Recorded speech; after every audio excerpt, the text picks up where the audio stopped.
नमस्कार दोस्तों।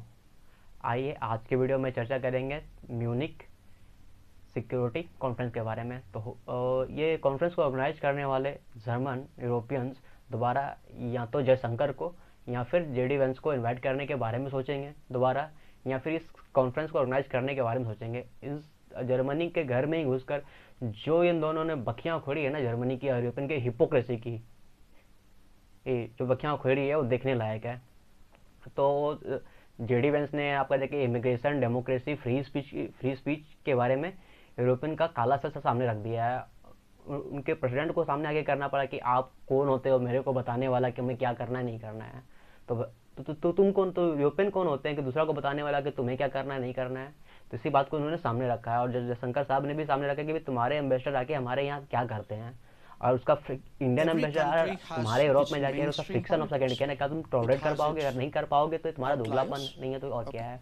और सेकंड क्वेश्चन उनका डेमोक्रेसी कि इंडिया का डेमोक्रेसी खतरे में है, जो एक नैरेटिव बिल्डिंग करना चाह रहे थे, उनका भी रिस्पॉन्स करते हैं। तो सबसे पहले चर्चा करेंगे जयशंकर के बारे में। ये म्यूनिक कॉन्फ्रेंस नहीं है 2022 का, जब जयशंकर साहब ने कहा था कि यूरोप का प्रॉब्लम, यूरोप को इस माइंडसेट से बाहर आना चाहिए कि यूरोप का प्रॉब्लम वर्ल्ड का प्रॉब्लम है और वर्ल्ड का प्रॉब्लम से यूरोप का कुछ लेना देना नहीं है। तो वो उसी कॉन्फ्रेंस से 2 साल बाद ऑर्गेनाइज किया गया, उसी से ये रिपोर्ट आई लिखने के सामने आई है। तो होता ही है कि जयशंकर से किसी क्वेश्चन को जर्नलिस्ट को रिस्पॉन्ड करते हुए जवाब देते हैं कि लुक, आपके एम्बेसडर इंडिया में आके क्या करते हैं। हर एक कंट्री में एक मेन स्ट्रीम पॉलिटिकल पार्टी, दूसरा आउटलाइनर होता है। आउटलाइनर को ना मेन स्ट्रीम से कुछ लेना देना नहीं होता है। तो जर्मन एम्बेसडर जाके वो आउटलाइनर से जाके मिलते हैं। होता क्या है कि दिल्ली में जब 2024 में लिकर स्कैम चल रहा था, तो उसमें वो अरेस्ट होते हैं। तो जर्मन एम्बेसडर कमेंट करते हैं, केजरीवाल से मिलते हैं जाके कि इसको रिलीज कर, इसको मतलब जस्टिस मिलना चाहिए, इनको रिहा करो।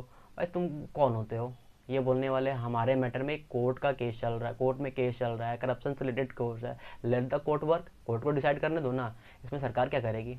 तो इस पर जर्मन एम्बेसडर को सम्मान भी जारी किया जाता है, फटकार भी लगाई जाती है। तो उन्हीं के रिस्पॉन्स में जयशंकर साहब कहते हैं कि आपके जो एम्बेसडर आके इंडिया में करते हैं, आउटलाइनर से मिलते हैं, ये करते हैं, अगर सेम चीज़ इंडियन एम्बेसडर जर्मनी में, यूरोप में आके करेंगे तो क्या आप टॉलरेट कर पाओगे? उसका फ्रिक्शन भी ना एक कर दिया ना इंडियन एम्बेसडर आके जर्मनी में, तो क्या आप टॉलरेट करोगे? अगर आप नहीं करोगे तो ये आपका हिपोक्रेसी, दोगलापन नहीं है तो क्या है? आपको इस माइंडसेट से बाहर आना होगा। अमूमन देखा जाता है ना दोस्तों, जब भी भारत में कोई प्रोटेस्ट होता है, यहाँ के यूरोप के एम्बेसडर के वो प्रोटेस्टर से मिलते हैं। भाई ये प्रोटेस्ट हो रहा है, एम्बेसी का एम्बेसडर का काम उस प्रोटेस्ट से कोई लेना देना नहीं है। यहाँ फिर CAA का प्रोटेस्ट हो, NRC का प्रोटेस्ट हो, या फिर आपका जाके फार्मर प्रोटेस्ट हो, सब में ये कमेंट करना स्टार्ट कर देते हैं। भाई तुम्हारा इंटरनल पॉलिटिक्स से, डोमेस्टिक पॉलिटिक्स, जिस कंट्री में तुम एम्बेसी हो उस कंट्री का डोमेस्टिक पॉलिसी से तुम्हें कोई लेना देना नहीं है। फिर तुम कमेंट करने वाले कोई नहीं होते हो। अगर तुम दूसरा के मैटर पे कमेंट करते हो तो तुम्हें भी रेडी रहना होगा कि सामने वाला भी मेरे मैटर पे कमेंट करेगा। लेकिन नहीं, वहाँ पे तो ये यूरोपियन सो कॉल्ड हिपोक्रेट वो वहाँ पे टॉलरेट नहीं करते हैं कि नहीं ये आप कौन होते हो मेरे मैटर पे करने वाला, ये हमारा निजी मामला है। तो दूसरा का निजी मामला नहीं होता है क्या? उनका भी तो निजी मामला है, उनका इंटरनल मैटर है। और अब कोर्ट केस में आप कैसे इंटरफेयर कर रहे हो? कोर्ट को डिसाइड करने दो ना, वो कोर्ट का केस है अरविंद केजरीवाल का। तो इस पर फिर उनसे सेकंड क्वेश्चन पूछा जाता है जयशंकर को डेमोक्रेसी के बारे में कि इंडिया में डेमोक्रेसी खतरा में। देखो कोई खतरा में नहीं है, उनका जो ये है ना प्रोपेगेंडा वो खतरे में है। कोई डेमोक्रेसी खतरा में नहीं है। इवन यूरोप में डेमोक्रेसी खतरा में है। वो आगे के मैं चर्चा करता हूँ कैसे वहाँ पे खतरा में, कैसे वहाँ पे फार राइट जो उनके अपोजिट जो आइडियोलॉजी के उनको सेंसरशिप किया जाता है, फॉरवर्ड लगाया जाता है, फेक केसेस उन पर डाले जाते हैं। Last year we had a national election. In Indian elections, roughly 2/3 of eligible voters vote. At the national election, electorate of about 900 million, about 700 million voted. We count the votes in a single day. Nobody disputes the result after it's announced. And if you look, and by the way, from the time we started voting in the modern era, 20% people more vote today than they did decades ago. Germany जो है ना Europe propaganda फैलाने में माहिर है, तो वो पहले ही डिस्क्लेमर दे देते हैं कि इसे दूसरे सेंस से मत लेना। देखो अभी हमने ना, अभी मैं वोट करके आ रहा हूँ, ये सिंबल जो मार्क है सिंबल है वोट का। इंडिया के इलेक्शन में 2/3 population around 60 to 70 crore, okay 60 to 70 crore population भाग लेती है इलेक्शन प्रोसेस में, ठीक है। सिंगल डे में वोट का काउंटिंग होता है, कोई इलेक्शन प्रोसेस पे यहाँ क्वेश्चन नहीं करता है, यहाँ उसका रिजल्ट पे क्वेश्चन नहीं करता है। और इंडिया में जो 2/3 अभी वोटिंग में पार्टिसिपेट करते हैं वोटर, यहाँ पे कुछ इशूज़ है, ये संख्या बढ़ सकती है। होता क्या है कि कोई अगर कलकत्ता का उसका वोटर आईडी कार्ड है, वो दिल्ली में जॉब करता है तो दिल्ली में वोट नहीं कर सकता है। सेम कोई यूपी में रहता है, लखनऊ का है, वो जॉब कर रहा है बनारस में, तो वो बनारस में वोट नहीं कर सकता। इस चीज़ का और प्रॉब्लम सॉल्व हो जाएगा तो इंडिया का वोटिंग में परसेंटेज ही बढ़ जाएगा, क्योंकि ये एक इशू बना हुआ है, इनको जल्द से जल्द सॉल्व होना चाहिए। और पहले के कंपेयर में 20% वोटिंग परसेंटेज बढ़ा है। ये शो करता है कि इंडिया का जो लोगों का ट्रस्ट और रिस्पॉन्ड डेमोक्रेसी का और कैसा है, इंटरेस्ट कैसा है, ये शो करता है डेमोक्रेसी में नंबर ऑफ वोटर्स का बढ़ना। इंडिया का इलेक्शन में तो सबको राइट से बोलने का, इंडिया के इलेक्शन में और इंडिया का डेमोक्रेसी में क्रिमिनल भी आपका जाके पार्टी इलेक्शन लड़ सकते हैं। जैसे अमृतपाल, उस पर तो राष्ट्रीय सुरक्षा का ये लगा हुआ है, का एक्ट लगा हुआ है, वो भी इंजीनियर रशीद जो जम्मू कश्मीर के, वो भी चुन के गए हैं, वो खड़े हुए जीते भी। तो ये दिखाता है कि भारत का डेमोक्रेसी कितना स्ट्रांग है। और फिर जाके आपका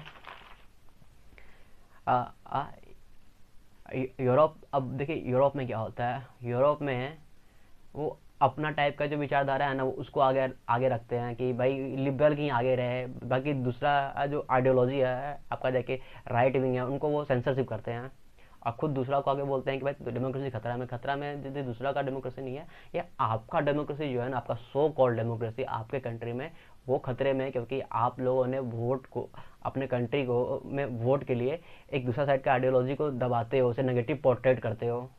वो चीज़ इंडिया में नहीं होता है।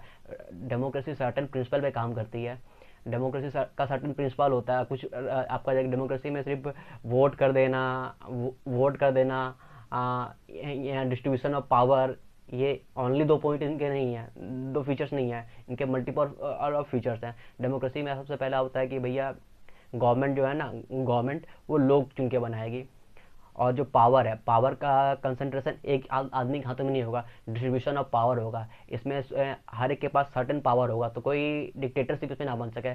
और इसमें डेमोक्रेसी में सुप्रीम जो सबसे अधिक पावर किसी के पास होता है ना, चेक एंड मेट का काम वो कोर्ट करती है। और इनके अलावा भी डेमोक्रेसी में सर्टेन राइट्स होते हैं।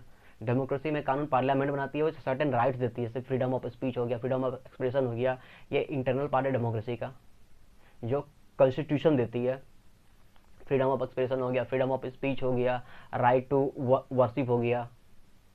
आपका जाके ये बेसिक्स हैं, और भी हैं लेकिन ये मेन है।